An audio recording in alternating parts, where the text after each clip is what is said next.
Now, let me explain the cost of quick code versus clean code. You may ask, what is quick code?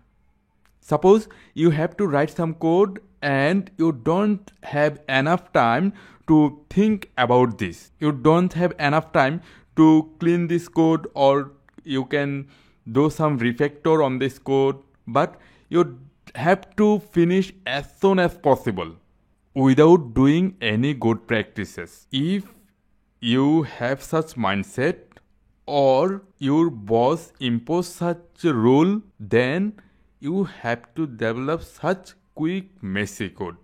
But such quick messy code has a horrible impact in your project, which can create a disaster in your productivity.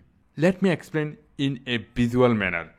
Suppose this is the y-axis representing the productivity and this is the x-axis representing the time of your project.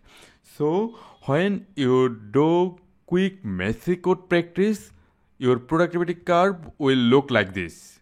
You can see the very beginning of your project timeline, the productivity is very high. But after this peak point, productivity is downward. And this is the final disaster.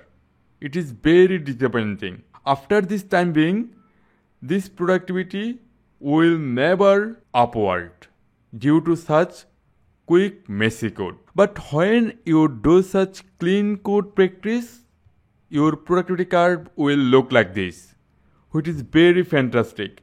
You can see after this time, this productivity will be so high, which is very good for a sustainable business.